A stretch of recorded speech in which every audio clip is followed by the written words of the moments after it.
BRS ప్రభుత్వ హయాంలో నిజాం తరహాలో రాచరికాన్ని తీసుకురావాలని కేసీఆర్ చూశారని సీఎం రేవంత్ రెడ్డి విమర్శించారు. తమ వారసులే అధికారంలో ఉండాలని నిజాం నవాబు కోరుకున్నారని, కేసీఆర్ కూడా అలా చేయాలని భావించారని వ్యాఖ్యానించారు.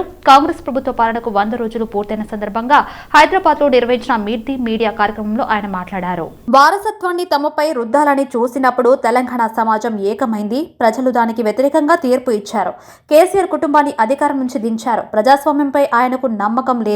ఏనాడు ప్రజల స్వేచ్ఛను గౌరవించలేదు. నిజాం నకలునే కేసీఆర్ చూపించారు. తెలంగాణ సంస్కృతి సాంప్రదాయాలను నాశనం చేశారు. 1948 సెప్టెంబర్ 17కు చరిత్రలో ఎంతో ప్రాముఖ్యత ఉంది. 2023 డిసెంబర్ 3కు అంతే ప్రాధాన్యం ఉంది.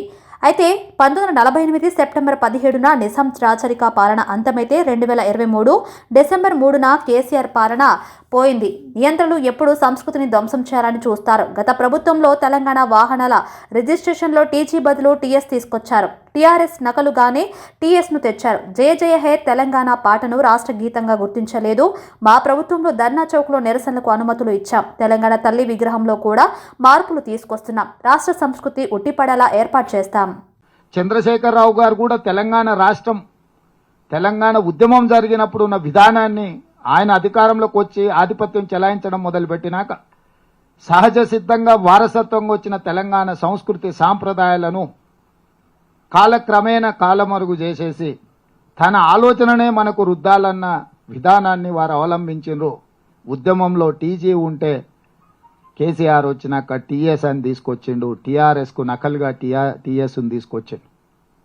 తెలంగాణ తల్లి అని అంటే ఆయన కుటుంబ సభ్యురాలాకనే ఉండాలి. తెలంగాణ నిజమైన తల్లిలాక కాదు. తెలంగాణ తల్లి అంటే వాళ్ళ కుటుంబమే అన్న విధానాన్ని పోల్చిండు. తెలంగాణ ఉద్యమంలో ప్రజలు పాడుకున్న జయ జయ తెలంగాణ రాష్ట్రం ఏర్పడ్డ తర్వాత నిషేధానికి గురైంది.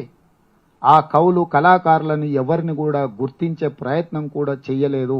సంక్షేమం, అభివృద్ధి రెండింటికి సమాన ప్రాధాన్యం ఇస్తామని ముఖ్యమంత్రి రేవంత్ రెడ్డి తెలిపారు. ఇప్పటి వరకు 6 గ్యారంటీలో 5 పథకాలను అమల్లోకి తెచ్చామన్న సీఎం దుబారాను తగ్గించి రాష్ట్ర ఆదాయాన్ని పెంచుతామన్నారు. నిజాం తరహాలో కేసీఆర్ రాష్ట్రాన్ని పరిపాలించేందుకు చూశారని రేవంత్ ఆగ్రహం వ్యక్తం చేశారు. 2023 కూడా ప్రాధాన్యత ఉంది. అవగాహన రాహిత్యంతో నేను మాట్లాడడం లేదు. ఈ 100 రోజుల పరిపాలనలో ఎన్నికల కంటే ముందు దాదాపుగా 9.5 సంవత్సరాలు ప్రతిపక్షంలో ప్రజల తరఫున ప్రజాప్రతినిధిగా ఈ రోజు ఈ మాట నేను చెప్పదలుచుకున్నాను. 7 తరాలుగా ఈ ప్రాంతాన్ని పాలించిన నిజాం కాలేజ్ నిర్మించిన, నిజాం ఆర్థోపెడిక్ హాస్పిటల్ ఇచ్చిన, ఉస్మానియా యూనివర్సిటీ, ఉస్మానియా హాస్పిటల్స్ కట్టిన నిజాం ప్రభువులు ఈ అభివృద్ధి నమూనాలను చూపించి సంక్షేమ పథకాలు నేను అమలు చేస్తున్నాను అని చెప్పి రాచరికంని చెలాయించాలని చూసిండు. స్వేచ్ఛకు మించింది ప్రపంచంలో ఇంకేదీ లేదు అని సాయుధ రైతాంగ పోరాటాన్ని నిర్మించి తిరుగుబాటు బావుట ఎగరేసి ఆనాడు వేలాది మంది రైతులు వారి రక్తాన్ని ధారబోసి ప్రజలకు స్వేచ్ఛనిచ్చిన రోజే సెప్టెంబర్ 17, 1948. జూన్ 2, 2014 నాడు వందలాది మంది విద్యార్థుల ఆత్మ బలిదానాల పునాదుల మీద ఏర్పడ్డ తెలంగాణ రాష్ట్రం. ఎన్నికైన కల్వకుంట్ల చంద్రశేఖరరావు నేను కాళేశ్వరం కట్టిన, నేను కళ్యాణ లక్ష్మి ఇచ్చిన, నేను షాదీ ముబారక్ ఇచ్చిన, మీకు నేను సచివాలయం కట్టిన, నాకు నేను ప్రగతి భవన్ నిర్మించుకున్నా. మళ్ళీ రాచరిక పోకడలతో వారసత్వంగానే ఈ ఆధిపత్యం చెలాయించాలి. ఆనాడు కాసిం రిజ్వీతోని నిజాం ఎట్లయితే తన యొక్క ఆధిపత్యాన్ని ప్రశ్నిస్తే వాళ్ళ మీద సామూహిక దాడులు చేయించి చంద్రశేఖరరావు కూడా మళ్ళీ మీరు వెట్టి చాకిరి కట్టు బానిసత్వానికి లోబడి ఉండాల్సిందే అని చెప్పి చంద్రశేఖరరావు గారు చెప్పిండు. ఆర్ఎస్ ప్రవీణ్ కుమార్ బీఆర్ఎస్ లో చేరనున్నారనే వార్తలపై సీఎం రేవంత్ రెడ్డి స్పందించారు. ప్రవీణ్ కుమార్ బీఆర్ఎస్ లో చేరుతారని తాను అనుకోవడం లేదన్నారు. ప్రవీణ్ కుమార్ పట్ల తనకు గౌరవం ఉందన్న సీఎం ఆయన సర్వీస్ లో ఉంటే డీజీపీ అయ్యేవారని చెప్పారు. మొన్న కూడా తాను ఆయనకు టీఎస్పీఎస్సీ చైర్మన్ ఆఫర్ ఇచ్చానని, కానీ ఆయన దానిని తిరస్కరించారన్నారు. సమాజానికి ఇంకా ఏదో చేయాలన్న తపనతో ప్రవీణ్ కుమార్ ఉన్నారని చెప్పారు సీఎం రేవంత్. ఇప్పుడు కేసీఆర్ తో చేరితే దానిపై ఆయనే ప్రజలకు సమాధానం చెప్పాలన్నారు. బీఎస్పీ రాష్ట్ర అధ్యక్ష పదవికి ఆర్ఎస్ ప్రవీణ్ కుమార్ మార్చి 16వ తేదీన రాజీనామా చేశారు. బీఎస్పీ రాజీనామా చేయడానికి ముందే కేసీఆర్ కు ఆర్ఎస్పీ సమాచారం ఇచ్చారు. నందినగర్లోని కేసీఆర్ ఇంటికి వెళ్లి ఆయనతో సమావేశమయ్యారు. కేసీఆర్ బీఆర్ఎస్ నేతలతో సుదీర్ఘంగా చర్చలు జరిపారు. కార్యకర్తలు, అభిమానులతో చర్చించి తన రాజకీయ భవిష్యత్తుపై నిర్ణయం తీసుకుంటానని ఆర్ఎస్పీ తెలిపారు. అయితే భవిష్యత్తులో కేసీఆర్ బీఆర్ఎస్ తో కలిసి పనిచేస్తానని కూడా చెప్పారు. కొన్ని కేసీఆర్ అందుకే మీకు పాతకాలంలో రాక్షసుడు ఉంటాడు, ఎదురుగా యుద్ధం చేయడానికి పోతే సగం బలం గుంజుకుంటాడని. అట్లా మిత్రుడు అట్లా ఉన్నట్టున్నాడు. నాకు తెలిసి ఆయనతో చేరతాడని నేను అనుకోను. ప్రవీణ్ పట్ల నాకు ఇప్పటికీ గౌరవం ఉంది. ప్రజల కోసం తన ఇంపార్టెంట్ పోస్ట్ అంటే తను డీజీపీ అయి ఉండేవాడు సర్వీస్లో ఉంటే కూడా నేను పబ్లిక్ సర్వీస్ కమిషన్ చైర్మన్గా వారికి ఆఫర్ ఇచ్చిన. ఎందుకంటే 2 లక్షల మంది నిరుద్యోగ యువకులకు ఒక మంచి రిక్రూట్మెంట్ బోర్డు ఉండాలని తెలంగాణ పబ్లిక్ సర్వీస్ కమిషన్ చైర్మన్గా వారిని 15 days అసలు డిలే అవ్వడానికి నేను ప్రవీణ్ గారిని రిక్వెస్ట్ చేసిన. వారు ఉంటే మంచిగా ఉంటుంది, బాగుంటుందని. వారు అది కూడా తిరస్కరించారు. లేదు, నాకు ఇంకా పెద్ద బాధ్యత ఉన్నది, సమాజంలో నేను చేయాల్సిన పని ఉంది అని వారు. సో మరి ఈరోజు ఒకవేళ వారు కేసీఆర్తో చేరుతున్నారంటే ఇంకా వారే తెలంగాణ సమాజానికి జవాబు చెప్పాలి. ఇంకా నేను కామెంట్ చేయడానికి కూడా ఏం లేదు. CM Revanth Reddy deputy CM బట్టి విక్రమార్క ఢిల్లీ పర్యటన ఆలస్యమైంది. దాదాపు గంటసేపు సీఎం రేవంత్ రెడ్డి, బట్టి, మంత్రి పొన్నం ప్రభాకర్, రాష్ట్ర కాంగ్రెస్ వ్యవహారాల ఇన్ఛార్జ్ దీపాదాస్ మున్షి శంషాబాద్ ఎయిర్పోర్ట్లోనే వెయిట్ చేశారు. షెడ్యూల్ ప్రకారం 2:30 ఇండిగో విమానంలో వీరు ముంబైకి వెళ్లాల్సి ఉండగా సీఎం రేవంత్ ప్రయాణించే విమానంలో సాంకేతిక లోపం తలెత్తడంతో ఈ ఫ్లైట్ క్యాన్సిల్ అయింది. దీంతో వీరు గంట నుండి శంషాబాద్ ఎయిర్పోర్ట్లోనే వెయిట్ చేస్తున్నారు. కాగా ముంబైలో కాంగ్రెస్ అగ్రనేత రాహుల్ గాంధీ చేపట్టిన భారత్ జోడో న్యాయ యాత్ర ముగింపు సభ ఉంది. ఈ సభ కోసం సీఎం రేవంత్, బట్టి, పొన్నం, మున్షి ముంబై వెళ్లాల్సి ఉండగా విమానంలో సాంకేతిక సమస్య రావడంతో ఎయిర్పోర్ట్లో వెయిట్ చేశారు. బీఆర్ఎస్ నాయకురాలు ఎమ్మెల్సీ కవిత అరెస్ట్ అవ్వడానికి బీజేపీకి సంబంధం లేదని కేంద్ర మంత్రి, రాష్ట్ర బీజేపీ అధ్యక్షుడు కిషన్ రెడ్డి అన్నారు. ఇవాళ బీఆర్ఎస్ మాజీ ఎమ్మెల్యే ఆరూరి రమేష్ బీజేపీలో చేరిన సందర్భంగా ఆయన మాట్లాడుతూ అవినీతి పరులైన ఏ ఒక్కరిని వదిలే ప్రసక్తి లేదని అన్నారు. కాంగ్రెస్ 10 ఏళ్ల కాలంలో 12 లక్షల కోట్ల అవినీతికి పాల్పడిందని ఆరోపించారు. అయినా తప్పు చేసిన వాళ్లను అరెస్ట్ చేస్తే అందులో బీజేపీకి సంబంధం ఏంటని ప్రశ్నించారు. కోర్టు తీర్పునకు కట్టుబడి ఉంటామని కవిత చెప్పాలంటూ డిమాండ్ చేశారు. బినామీలతో మద్యం వ్యాపారం చేసిందే కాక మాపైనే విమర్శలు చేస్తారని మండిపడ్డారు. ఎన్ఫోర్స్మెంట్ డైరెక్టరేట్ అనేది ఓ స్వతంత్ర సంస్థ అని, ఆ సంస్థకు అన్ని అధికారాలు ఉంటాయని తెలిపారు. ఎన్నికల సందర్భంగా కాంగ్రెస్ ఇచ్చిన హామీల కేవలం ఫ్లెక్సీల వరకే అమలు అవుతున్నాయని ఎద్దేవా చేశారు. రానున్న లోక్సభ ఎన్నికల్లో ఖచ్చితంగా అసదుద్దీన్ను ఓడించి తీరుతామని అన్నారు. కాంగ్రెస్, బీజేపీ పార్టీలు ఒక్కటై బీఆర్ఎస్ పార్టీని బలహీనపరచడానికి కుట్రలు చేస్తున్నారని బీఆర్ఎస్ నేత రావుల శ్రీధర్ రెడ్డి అన్నారు. బీఆర్ఎస్ ప్రభుత్వంలో అభివృద్ధి జరగకపోతే మా ఎంపీలను బీజేపీలోకి ఎలా చేర్చుకున్నారని నిలదీశారు. బలహీనపరచాలనేటువంటి ఒక ప్రయత్నం చేస్తా ఉన్నారు. ఆ ప్రయత్నంలో భాగంగా ఈ 2 పార్టీల నాయకులు మాట్లాడుతున్నటువంటి మాటలు చూస్తే నిజంగా దయ్యాలు వేదాలు వల్లిస్తే ఎట్లా ఉంటుందో దానికి నిజంగా ఎగ్జాంపుల్ లా కనబడతా ఉన్నారు. ఒకవేళ మా పార్టీలో ఉన్న వాళ్ళందరూ దొంగలై ఉంటే మరి ఆ దొంగల ఇంటి ముందు రోజు పోయి నైట్ వాచ్మన్ ఉద్యోగం ఎందుకు చేస్తా ఉన్నావు? తెల్లారుజామున వాళ్ళు లేవకముందే వాళ్ళ ఇంటికి పోయి బీజేపీలో పనిచేసినటువంటి నాయకుల గొంతు నొక్కి వాళ్ళ జీవితాలను కాలరాసి వాళ్ళ శ్రమను అమ్ముకొని నేను మీకు పార్టీ టికెట్లు ఇస్తాను, ఎంపీ టికెట్లు ఇస్తానని ఎందుకు బీఆర్ఎస్ పార్టీ నాయకుల ఇంటి ముందు నైట్ వాచ్మన్ ఉద్యోగం చేసి పొద్దున్నే వాళ్ళ ఇళ్ళకి పోతున్నావు? బీఆర్ఎస్ పార్టీ తరపు నుంచి వచ్చిన వాళ్ళకే టికెట్లు ఇచ్చినావు కదా, మరి వాళ్ళు దొంగలని ప్రజల ముందు డిక్లేర్ చేస్తున్నావా? నీతి మాలిన మాటలు, సిగ్గుమాలిన రాజకీయాలకు కేర్ ఆఫ్ గా భారతీయ జనతా పార్టీ తయారు చేస్తున్నావు కదా. గిరిజనుల యొక్క భూములు గుంజుకున్నాడని ఇవాళ కార్యకర్తలను ఆ రోజున పంపిస్తే వాళ్ళందరినీ ఆ రోజు కొట్లాటలైతే వాళ్ళందరూ జైల్లోకి పోయినారు. నోరుంది కదా అని ఇష్టం వచ్చినట్టు మాట్లాడితే ఎవరు మాట్లాడరనుకుంటే అధికారంలో ఉన్నాం కాబట్టి ఏమైనా నడుస్తుంది, కేంద్రంలో ఉంది అనుకుంటే చిల్లదనే విషయాన్ని గమనించాల. మీకు అసలు బీఆర్ఎస్ పార్టీ మీద మాట్లాడే నైతికత అరగా ఉందని అడుగుతా ఉన్నాను. నీ పార్లమెంట్ సెగ్మెంట్ లో ఒక్క బీజేపీ అభ్యర్థి గెలవడు. ఏ ముఖం పెట్టుకొని వాళ్ళ ఏం పనిచేసినావని సికింద్రాబాద్ పార్లమెంట్ కు మళ్ళీ పోటీ చేసి గెలుస్తున్నట్టున్నావు.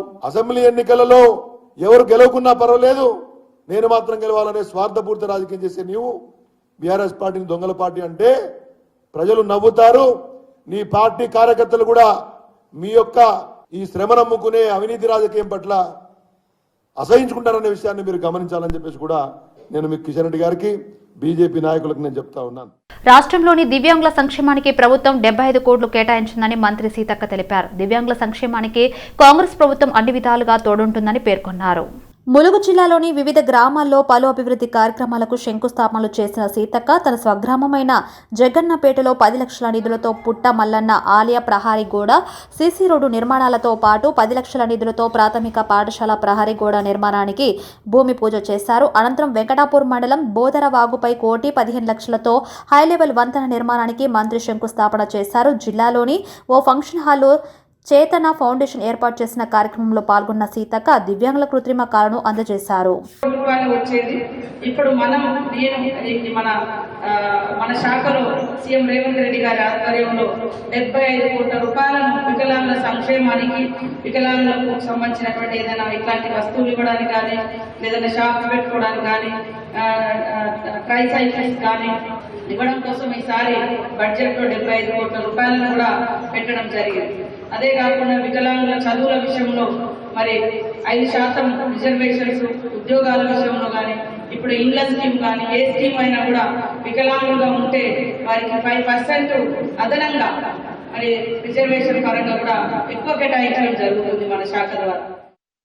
కాంగ్రెస్ నేతలు ఎదురు చూస్తున్న నామినేటెడ్ పదవులను రాష్ట్ర ప్రభుత్వం భర్తీ చేసింది. మొత్తం 37 కార్పొరేషన్లకు చైర్మన్లను నియమిస్తూ ఈ నెల 14వ తేదీనే ప్రభుత్వం ఉత్తర్వులు జారీ చేసింది. ఇప్పటికే కాంగ్రెస్ పార్టీలో చాలా మంది ఆశావాహులు దరఖాస్తు చేసుకున్నారు.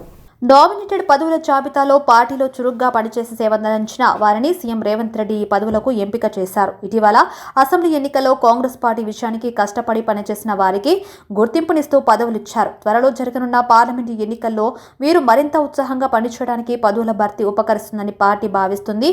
కొందరు నేతలు లోక్సభ ఎన్నికల్లో పోటీ చేయడానికి టికెట్లు ఆశిస్తున్నారు. టికెట్ ఇవ్వలేకపోయిన వారికి కార్పొరేషన్ చైర్మన్ పదవులతో సర్దుబాటు చేశారు. ముఖ్యమంత్రి రేవంత్ రెడ్డికి బీజేపీ కీలక నేత మల్కజ్గిరి ఎంపీ అభ్యర్థి ఈటెల రాజేందర్ కీలక వ్యాఖ్యలు చేశారు.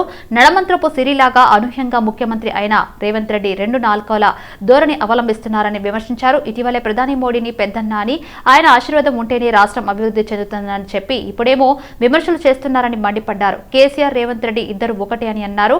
మొదట కేసీఆర్ కూడా ఇలాగే వ్యవహరించాడని గుర్తు చేశారు. రేవంత్ రెడ్డి ఒళ్ళు దగ్గర పెట్టుకుని మాట్లాడాలని, అధికారం ఉందని ఏది పడితే అది మాట్లాడితే ప్రజలు తగిన బుద్ధి చెబుతారని అన్నారు. బీఆర్ఎస్ హయాంలో ఫోన్ టాపింగ్ చేస్తున్నారు విమర్శలు చేసి ఇప్పుడు మీరు కూడా ట్యాపింగ్ కు పాల్పడుతున్నట్లు తెలుస్తుందని అనుమానం వ్యక్తం చేశారు. పిల్లి కళ్ళు మూసుకొని పాలు తాగినట్టు రేవంత్ రెడ్డి వ్యవహారం ఉందని ఎద్దేవా చేశారు. రాహుల్ గాంధీకి ఫండ్స్ పంపించడానికి ఇక్కడ ఉన్న వ్యాపారస్తుల ఎంత వేధిస్తున్నది, ఎంత బ్లాక్మెయిల్ చేస్తున్నది రికార్డ్ అవుతుంది. ఒక రాష్ట్రంలో ఉండి నేనే అన్ని అనుకుంటున్నావు, నిన్ను వీక్షించేవారు కూడా ఉన్నారు అని మర్చిపోకు అని హితవు పలికారు. మల్కజ్గిరిలో బీజేపీ జెండా ఎగురేసి తీరుతా అని ధీమా వ్యక్తం చేశారు. ఢిల్లీ నడిబొడ్డున ఎకరా 501 కోట్ల రూపాయల విలువ చేసే 19.781 ఎకరాల ఆంధ్రప్రదేశ్ భవన్ భూమిని కేంద్ర ప్రభుత్వం 2 తెలుగు రాష్ట్రాల మధ్య 58.32%, 41.68% నిష్పత్తిలో పంచింది. మొత్తం 9,913.50 కోట్ల విలువైన ఈ భూమిలో ఆంధ్రప్రదేశ్కు 5,781.41 కోట్ల విలువైన 11.536 ఎకరాలు, తెలంగాణకు 4,132.8 కోట్ల విలువైన 8.245 ఎకరాలు దక్కాయి. విభజన చట్టంలో చెప్పిన సూత్రాలు, తెలుగు రాష్ట్ర ప్రభుత్వాలు అంగీకరించిన విధానం ప్రకారం కేంద్ర హోంశాఖ ఈ భూమిని 2 రాష్ట్రాలకు పంపిణీ చేస్తూ ఉత్తర్వులు విడుదల చేసింది. దీంతో రాష్ట్ర విభజన జరిగిన 10 ఏళ్లకు తెలుగు రాష్ట్రాల మధ్య పెద్ద ఆస్తి వివాదం పరిష్కారం అయినట్లయింది. ఈ విషయాన్ని ఢిల్లీలో తెలంగాణ రాష్ట్ర ప్రభుత్వ ప్రత్యేక ప్రతినిధి మల్లు రవి విలేకరులకు వెల్లడించారు. మార్చి 11న జరిగిన ఇరు రాష్ట్రాల అధికారుల సమావేశంలో 2 ప్రభుత్వాలు అంగీకరించిన ఆప్షన్ జీ ప్రకారం భవన్ ఆస్తులను విభజించినట్లు హోంశాఖ శుక్రవారం 2 రాష్ట్ర ప్రభుత్వాల ప్రధాన కార్యదర్శులకు లేఖ రాసింది. ప్రస్తుతం ఈ భవన్లో అశోక రోడ్డు చివర్లో ఉన్న గేట్ను భద్రత కారణాల రీత్యా మూసేయాలి. భవన్ స్థలంలో ఇంకా 0.043 ఎకరాల్లో ఆక్రమణాలున్నాయని, వాటిని తొలగించలేకపోతే ఆ మేరకు భూమిని ఇరు రాష్ట్రాలు జనాభా నిష్పత్తిలో వదులుకోవాల్సి ఉంటుందన్న ప్రతిపాదనకు ఏపీ, తెలంగాణ అంగీకరించాయి. దీంతో భవన్ ఆస్తుల పంపిణీని పూర్తి చేసినట్లయిందని హోంశాఖ తాజా ఉత్తర్వుల్లో వెల్లడించింది. వర్ధన్నపేట మాజీ ఎమ్మెల్యే ఆరూరి రమేష్ బీజేపీలో చేరారు. 2024 మార్చి 17వ తేదీ నాంపల్లిలోని బీజేపీ కార్యాలయంలో స్టేట్ చీఫ్ కిషన్ రెడ్డి సమక్షంలో ఆయన కాషాయం పార్టీ కండువా కప్పుకున్నారు. కమలం పార్టీ నుంచి వరంగల్ ఎంపీ సీటు ఆశిస్తున్న రమేష్ నిన్న బీఆర్ఎస్ పార్టీకి రాజీనామా చేశారు. వర్ధన్నపేట మాజీ ఎమ్మెల్యే ఆరూరి రమేష్ బీజేపీలో చేరారు. 2024 మార్చి 17వ తేదీ నాంపల్లిలోని బీజేపీ కార్యాలయంలో స్టేట్ చీఫ్ కిషన్ రెడ్డి సమక్షంలో ఆయన కాషాయం పార్టీ కండువా కప్పుకున్నారు. కమలం పార్టీ నుంచి వరంగల్ ఎంపీ సీటు ఆశిస్తున్న రమేష్ నిన్న బీఆర్ఎస్ పార్టీకి రాజీనామా చేశారు. పార్టీ ప్రాథమిక సభ్యత్వానికి, జిల్లా అధ్యక్ష పదవికి రాజీనామా చేస్తున్నట్టు లేఖలో పేర్కొన్నారు. ఇదివరకే ఆరూరి బీజేపీలో చేరాల్సి ఉండగా బీఆర్ఎస్ నేతలు బుజ్జగించే ప్రయత్నం చేశారు. కేసీఆర్ ఇంట్లో జరిగిన వరంగల్ లోక్సభ సన్నాహక సమావేశంలోనూ పాల్గొన్నారు. ఈ సమావేశంలో పార్టీ నుంచి ఎంపీగా పోటీ చేయాలని గెలిపించుకున్నారు. చర్చించుకుంటామని కేసీఆర్ కోరగా ఆరూరి తిరస్కరించారు. మళ్లీ బీజేపీ నేతలకు టచ్ లోకి వెళ్లారు. ప్రధాని మోదీ పర్యటన కారణంగా నేతలు బిజీగా ఉండటంతో ఆయన చేరిక ఆలస్యమైంది. ఈ కార్యక్రమంలో నిన్న బీఆర్ఎస్ కు రాజీనామా చేసిన ఆరూరి రమేష్ ఇవాళ బీజేపీలో చేరారు. మన్సూరాబాద్ డివిజన్ హయత్ నగర్ లో మార్నింగ్ వాక్ లో భాగంగా బాలాజీ నగర్ కాలనీ, శివం హిల్స్ కాలనీ అపార్ట్మెంట్స్ లైన్ లో ఉన్న సమస్యలను స్థానిక కార్పొరేటర్ కోపుల నరసింహారెడ్డి దృష్టికి కాలనీ సంక్షేమ సభ్యులు తీసుకొచ్చారు. బాలాజీ నగర్ లో తొందరలో నిర్మిస్తున్న మహిళా భవన్ స్థలమును పరిశీలించామన్నారు. భవన నిర్మాణ పనులను తొందరగా ప్రారంభించి వేగవంతంగా పూర్తి చేయాలని, గుత్తదారులకు నాణ్యత ప్రమాణాలు పాటించి భవిష్యత్తులో ఇబ్బంది కలగకుండా ఉండే విధంగా భవనాన్ని పూర్తి చేయాలని ఆదేశించారు. అదేవిధంగా Shivam hills colony road number 4లో అపార్ట్మెంట్ వాళ్ళు తెలియజేసిన మిగిలి ఉన్న భూగర్భ డ్రైనేజీ, సీసీ రోడ్డు పనులను తొందరలోనే ప్రారంభిస్తామని అన్నారు. కాలనీలో మిగిలి ఉన్న వివిధ సమస్యలను దశల వారీగా కృషి చేస్తానని హామీ ఇచ్చారు. భగత్ సింగ్ యువజన ఉత్సవాల్లో భాగంగా ఎస్ఎఫ్ఐ ఓయూ కమిటీ డివైఎఫ్ఐ ఆధ్వర్యంలో ఎన్సీసీ గేట్ నుంచి ఆర్ట్స్ కళాశాల వరకు డ్రగ్స్ ను అరికట్టాలనే ఉద్దేశంతో సే నో టు డ్రగ్స్ పేరుతో 2K రన్ నిర్వహించారు. భగత్ సింగ్ యువజన ఉత్సవాల్లో భాగంగా ఈ రోజు నుంచి 23 వరకు వివిధ రకాల పోటీలు నిర్వహించనున్నట్లు ఎస్ఎఫ్ఐ నాయకులు తెలిపారు. దేశ యువత పెడదారిన పడుతున్న కూడా కేంద్ర రాష్ట్ర ప్రభుత్వాలు పట్టించుకోవడం లేదన్నారు. 2K రన్ ముఖ్య ఉద్దేశం సే నో టు డ్రగ్స్. భారతదేశంలో దశాబ్ద కాలంలో యువత మాదక ద్రవ్యాలు, మద్యం మత్తులో బానిసలై బంగారమైన జీవితాన్ని పాడు చేసుకుంటున్నారని అన్నారు. దేశ పాలకులు గంజాయి, మత్తు పదార్థాలతో వ్యాపారం చేసే వారిపైన కఠినమైన నిఘా పెట్టి చర్యలు తీసుకోవాలని తెలిపారు. నేటి యువత దేశ భవిష్యత్తు కావున ప్రభుత్వం తక్షణమే అరికట్టాల్సిన బాధ్యత ప్రభుత్వాలపై ఉందన్నారు. మేడిపల్లిలోని శాంతివనం పార్కులో వాకర్స్ ను కలిశారు మల్కాజ్గిరి బీజేపీ పార్లమెంట్ అభ్యర్థి ఈటల రాజేందర్. ప్రపంచంలోని భారతదేశానికి ఒక గుర్తింపు తీసుకొచ్చిన నాయకుడు నరేంద్ర మోదీ అని ఈటల అన్నారు. వారు రోడ్ షోలో పాల్గొని మోడీ గారిని అభినందిస్తున్న తీరు కానీ, వారికి ఆహ్వానం పలుకుతున్నటువంటి పద్ధతి కానీ, కేరింతలతో ఇవాళ జై మోడీ మోడీ నినాదాలతో వారిని సాదరంగా ఆహ్వానించింది మోడీ గారు పులకించిపోయింది. నిన్న నాగర్ కర్నూలులో మీటింగ్ జరిగితే నేను ఎన్నడూ చూడలేదు ఇంత గొప్పగా ప్రజలు ఆదరిస్తారని. 10 సంవత్సరాల కాలంలో ప్రజల హృదయాల్లో ఇంత చోటు దక్కిందని చెప్పి మొట్టమొదటిసారిగా నేను చూస్తూ ఉన్నా. ఈ ప్రేమని, వాళ్ళు చూపిన ఆదరణ నేను ఎన్నటికీ మర్చిపోలేనని చెప్పి వాళ్ళు చెప్పారు. ఇవాళ దేశంలో ఉన్నటువంటి అనేక ఛానళ్ళు కూడా ఇవాళ ఇక్కడ జరిగిన ర్యాలీ దక్షిణ భారతదేశంలో మోడీ గారికి ఎంత పాపులారిటీ ఉందో, మోడీ గారి పట్ల ఎంత పాజిటివ్ దృక్పథం ఉందో నిదర్శనమని చెప్పి ఇలా వాళ్ళు కూడా చెప్తాను. ఏది ఏమైనా మోడీ గారు నిర్దేశించినటువంటి 10 సంవత్సరాల నా పరిపాలనకు మీరు ఆమోద ముద్ర వేయండి, మీరు ఆశీర్వదించమని చెప్పి 370 సీట్లు కేవలం భారతీయ జనతా పార్టీ మాత్రమే గెలవబోతూ ఉంది.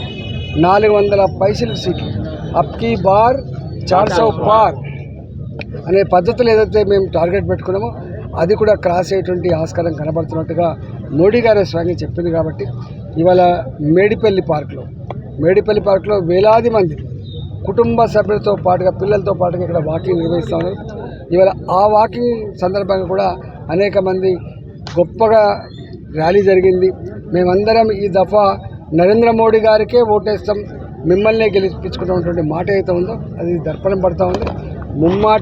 ముమ్మాటికి ఈ దేశంలో ఒక సుస్థిర పరిపాలన, ఒక అభివృద్ధికరమైన పరిపాలన, అన్నిటికీ మిక్కిలి 140 కోట్ల ప్రజల ఆత్మగౌరవ బావుట ప్రపంచ చిత్రపటం మీద ఎగరాలంటే మోడీనే ప్రధానమంత్రి కావాలి, భారతీయ జనతా పార్టీ మళ్ళీ అధికారంలో రావాలనేటువంటి భావన వ్యక్తం చేస్తూ ఉంది. కాబట్టి ఇవాళ హైదరాబాద్ మేడ్చల్ నియోజకవర్గం గట్కేసర్ మండలం కాచవాణి సింగారం గ్రామంలో శ్రీ రేణుకా ఎల్లమ్మ తల్లి మల్లన్న స్వామి వారి కళ్యాణోత్సవం ఘనంగా జరిగింది. ఈ కార్యక్రమంలో మేడ్చల్ నియోజకవర్గం ఇన్ఛార్జ్ టీపీసీసీ ఉపాధ్యక్షులు తోటకూర వజ్రేష్ యాదవ్ పాల్గొన్నారు. హైదరాబాద్ లోని ఈ రోజు శ్రీ శ్యామ్ బాబా నిషాన్ శోభయాత్ర ఎంతో ఘనంగా నిర్వహించారు. మొట్టమొదటిసారి అమీర్పేట్ నుంచి శ్రీ శ్యామ్ మిత్రా మండల్, సనత్ నగర్ మరియు ఎర్రగడ్డ ఆధ్వర్యంలో జరిగిన శోభయాత్రలో వందలాది సంఖ్యలో మహిళలు, పురుషులు, చిన్నారులు ఎంతో ఉత్సాహంగా పాల్గొన్నారు.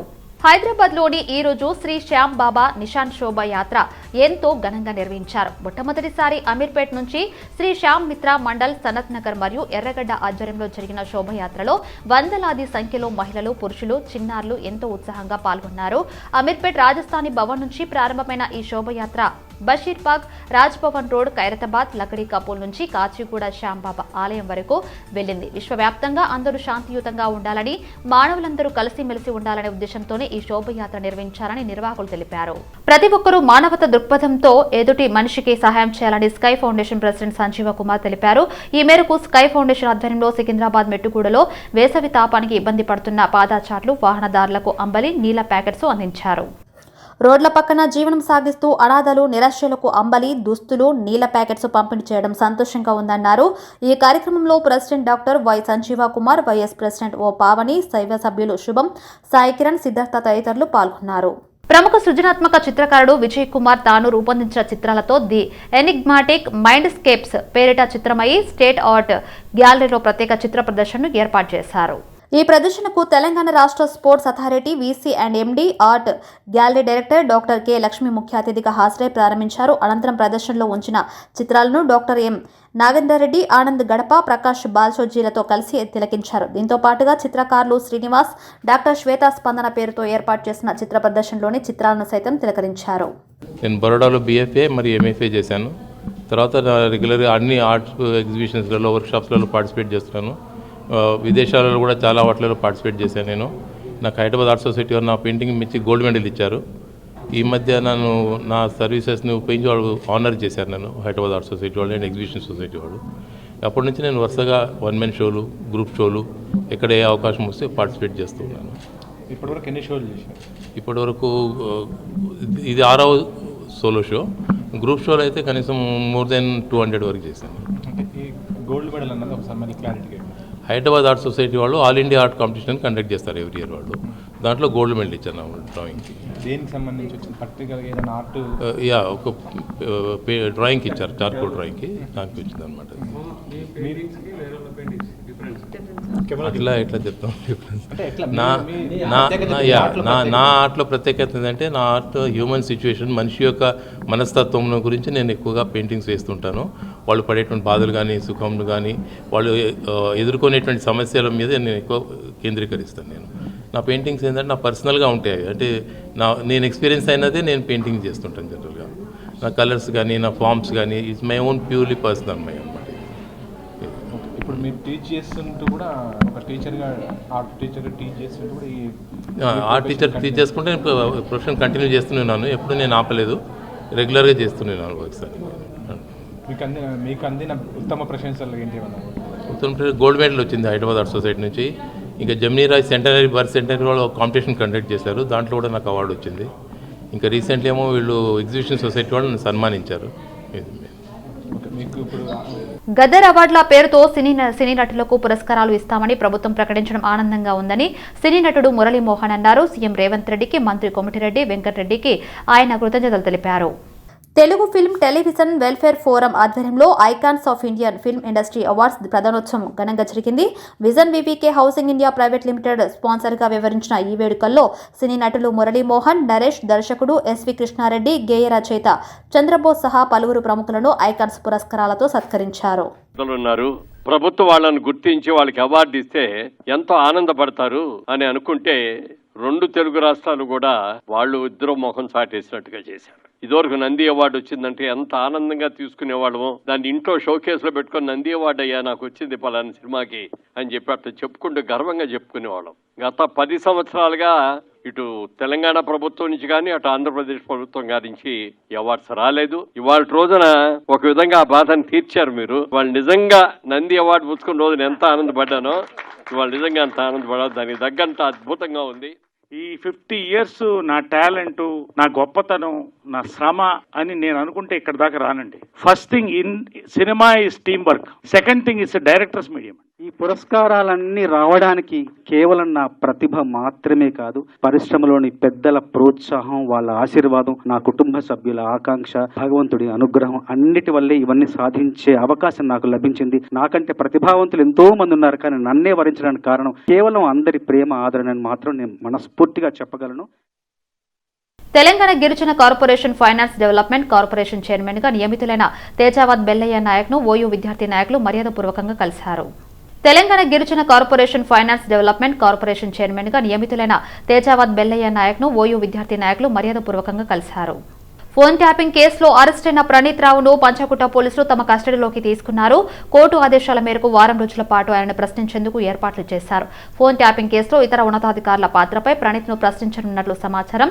స్పెషల్ ఇన్వెస్టిగేషన్ బ్రాంచ్ డీఎస్పీగా వ్యవహరించిన ప్రణీత్ రావు ఫోన్ ట్యాపింగ్ ఆరోపణలతో సస్పెండ్ అయిన విషయం తెలిసిందే.